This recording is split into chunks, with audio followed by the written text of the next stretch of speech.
Preview. जब हम रात को तारों से भरा आसमान देखते हैं तो वो हमें बहुत ही शांत और मनमोहक लगता है। पर हमारा ब्रह्मांड इतनी शांत जगह नहीं है। यहाँ ऐसी घटनाएं होती हैं जो मनुष्य की सोच से परे है, और यहाँ पर कई विध्वंसक और भयानक घटनाएं भी होती हैं जिसके बारे में हम कल्पना नहीं कर सकते। दोस्तों, आज हम अंतरिक्ष के कुछ ऐसे ही दरों का सामना करेंगे। ये दोस्तों शुरुआत करते हैं। नंबर 5 पर है एस्टेरॉयड सैंड कॉमेट। 9 जनवरी 2017 को जब हम अपने दैनिक कार्यों में व्यस्त थे तब एक एस्टेरॉयड यानी कि एक क्षुद्र ग्रह धरती से टकराने के काफी करीब था। 2017 AG-13 के नाम से जाना जाने वाला यह एस्टेरॉयड धरती और चांद के बीच से आधी दूरी से निकल गया। यह एस्टेरॉयड 25 से 30 मीटर लंबा था, यानी कि तुलना में यह 10 मंजिली इमारत के करीब था। 2013 में इतना ही बड़ा एक एस्टेरॉयड रशिया के चले बैंक शहर के ऊपर टूटकर बिखर गया था, जिसकी वजह से 1000 से ज्यादा लोग घायल हो गए थे। पर ये दोनों उन लाखों करोड़ों एस्टेरॉयड और कॉमेट यानी कि धूमकेतु में से एक है जो हमारे सौर मंडल में मौजूद है, और इनमें से कई धरती के परिक्रमा पथ के काफी करीब है। एक आंकड़ों के मुताबिक 2017 तक 857 ऐसे एस्टेरॉयड और कॉमेट का पता लगा लिया गया है जो धरती के काफी करीब हैं और जिनकी लंबाई 1 किलोमीटर से ज्यादा है। अंतरिक्ष में भटकते विशाल पर्वत के आकार कैश पूरी धरती से जीवन का नामो निशान मिटा देने की क्षमता रखते हैं, और माना जाता है हजारों साल पहले एक ऐसा ही विशाल एस्टेरॉयड पृथ्वी से टकराया था जिसने डायनासोर की पूरी प्रजाति का विनाश कर दिया था। जो हजारों साल पहले हुआ था वह आज भी हो सकता है। इसलिए नासा का एक प्रोजेक्ट है जो धरती के काफी करीब आ रहे हैं, स्ट्रॉस और कॉमेट पर नजर रखता है। लेकिन यह प्रोजेक्ट भी सिर्फ 1 किलोमीटर लंबाई से बड़े एस्टेरॉयड जोर कॉमेट पर ही नजर रखता है जो पूरी पृथ्वी पर विनाश ला सकते हैं। पर इनसे छोटे एस्टेरॉयड हजारों की संख्या में मौजूद है जो पृथ्वी से टकरा सकते हैं। इनके टकराने से विश्व स्तर का विनाश तो नहीं होगा, पर यहाँ एक पूरे शहर का विनाश करने की क्षमता रखते हैं। और चिंता की बात यह है कि इन सब पर नजर रख पाना संभव नहीं है। 9 जनवरी को जो एस्टेरॉयड धरती के काफी करीब से गुजरा था उसका पता भी धरती के पास से गुजर जाने के बाद लगाया जा सका। लेकिन हम अभी भी सुरक्षित हैं और ऐसा कोई बड़ा हादसा अभी तक नहीं हुआ है। इसके लिए हमें जो कि बृहस्पति का शुक्रिया कहना चाहिए, क्योंकि बृहस्पति की वजह से हम बचते आ रहे हैं। बृहस्पति का गुरुत्वाकर्षण बल इतना मजबूत है या इन एस्टेरॉयड और कॉमेट का रुख बदल देता है और हमें इनमें से कई खतरों से बचाता है। नंबर 4 पर है और रोज प्लैनेट।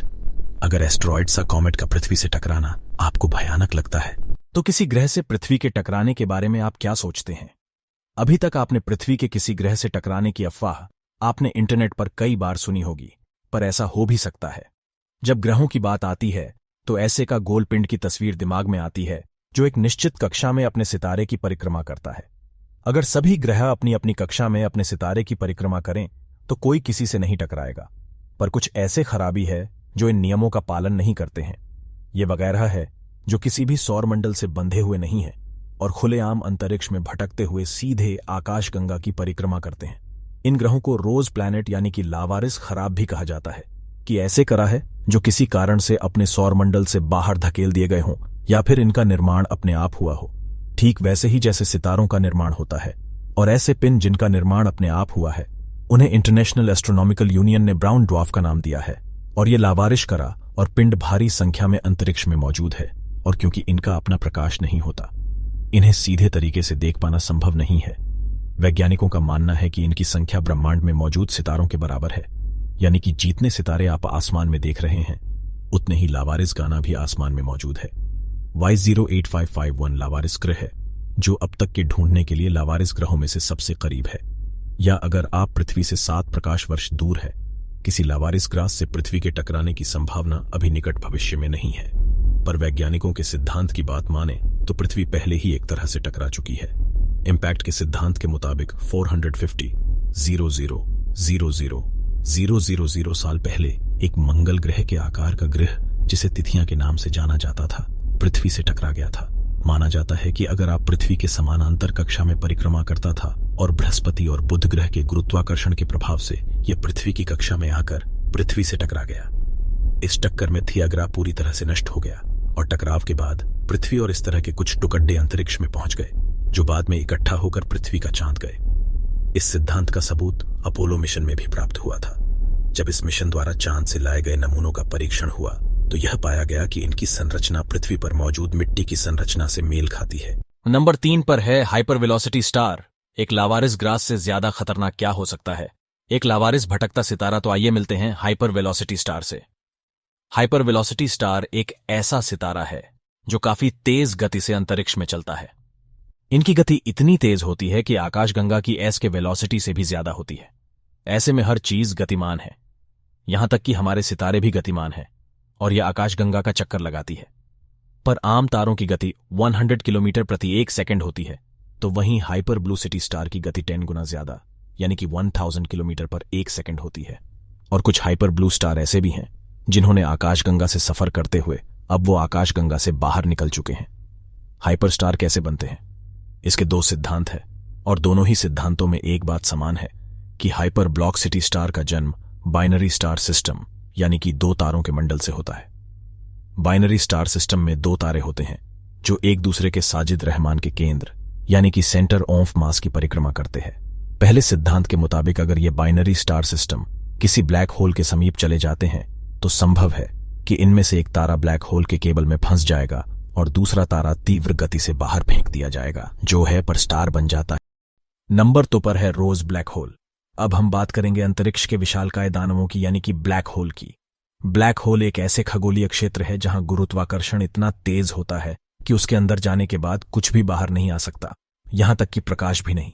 माना जाता है कि हर आकाशगंगा के मध्य में एक विशालकाय ब्लैक होल मौजूद होता है और हमारे आकाशगंगा के मध्य में भी एक विशालकाय ब्लैक होल मौजूद है।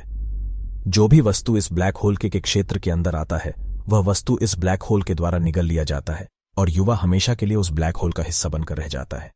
ब्लैक होल में गिरने के लिए आपको इसके करीब जाना पीडी ढेगा। लेकिन हाल ही में चौंका देने वाली एक खोज हुई है जो इन ब्लैक होल को और भी भयानक और डरावना बना देती है। चंद्रा एक्सरे टेलीस्कोप की मदद से एक ब्लैक होल का पता लगाया गया है जिससे 1 से 1417 + 52 के नाम से जाना जाता है। यह ब्लैक होल किसी आकाशगंगा के मध्य में नहीं है बल्कि यह रोज ब्लैक होल है यानी कि एक भटकता हुआ ब्लैक होल है। इस ब्लैक होल को आकाशगंगा के किनारे पर देखा गया है और यह आकाशगंगा पृथ्वी से 450 प्रकाश वर्ष दूर है। इस तरह के ब्लैक होल तब पैदा होते हैं जब दो आकाशगंगाएं आपस में टकराते हैं या फिर आपस में विलय हो जाते हैं। और इस तरह के ब्लैक होल भयानक और डरावने इसलिए है क्योंकि यह अंतरिक्ष में भटकते हुए अपने आसपास आ रहे हैं, चीजों को निगल सकते हैं। नंबर 1 पर है कॉलिजन ऑफ गैलेक्सीज यानी कि आकाशगंगाओं का टकराव। अब यदि आपको धरती या किसी एस्ट्रो से टकराने की घटना या फिर किसी लावारिस ग्रह से टकराने की घटना या किसी भटकते ब्लैक होल द्वारा निकाल लिए जाने की घटना डरावनी लगती है तो आपको डरने की जरूरत नहीं है, क्योंकि ऐसा कुछ भी निकट भविष्य में नहीं होने वाला है और ना ही ऐसा कुछ निश्चित है। लेकिन एक घटना ऐसी है जो भविष्य में होगी और वैज्ञानिक का कहना है कि यह निश्चित है आज से 45 अरब साल बाद हमारी आकाशगंगा मिल्की वे दूसरी आकाशगंगा एंड्रोमेडा से जा टकराएगी। सोचने में यह घटना बहुत डरावनी लगती है और ऐसा लगता है इससे काफी विनाश होगा, पर ऐसा बिल्कुल नहीं है। इन दोनों आकाशगंगाओं के टकराने से इनके किसी भी इस तारे के एक दूसरे से टकराने की संभावना ना के बराबर है, क्योंकि सितारों के बीच में दूरी इतनी ज्यादा है कि इनका आपस में टकराना संभव नहीं है। इस टकराव से इन दोनों आकाशगंगाओं का आपस में विलय हो जाएगा और इनके बीच में मौजूद ब्लैक होल भी एक दूसरे में विलय होकर एक विशालकाय ब्लैक होल बना लेंगे। अब सवाल आता है कि इस टकराव से हमारे सौरमंडल पर क्या प्रभाव पड़ेगा? तो जवाब यह है कि इस टकराव से सौरमंडल के ग्रहों पर कोई खास असर नहीं आएगा। बस इतना होगा कि हमारा विलय के बाद बने आकाशगंगा के और भी बाहर की तरफ चला जाएगा। लेकिन यह सब देखने के लिए शायद मनुष्य जाति मौजूद ना हो, क्योंकि उस वक्त तक धरती की सतह बहुत गर्म हो चुकी होगी जहां पर तरल पानी का रहना संभव नहीं होगा। इसलिए जीवन भी समाप्त हो जाएगा और ऐसा इसलिए होगा क्योंकि सूरज की रोशनी उस वक्त तक 35-40% भी आ चुकी होगी और सूरज अपने जीवन के अंतिम चरणों में होगा। इस तरह के आकाशगंगाओं के टकराने की घटना आम है और अभी NGC 2207 और IC 21632 आकाशगंगाएं हैं जो आपस में टकराने के क्रम में हैं और इनके विलय होने की प्रक्रिया लाखों साल चलेगी। आशा करता हूं दोस्तों आपको यह वीडियो पसंद आया होगा। अगर पसंद आया तो लाइक जरूर करें और सब्सक्राइब जरूर करें, क्योंकि मैं इस चैनल पर ऐसे ही इंटरेस्टिंग वीडियो शेयर करता हूं। तो दोस्त तो मिलते हैं अगले वीडियो में, तब तक के लिए नमस्कार।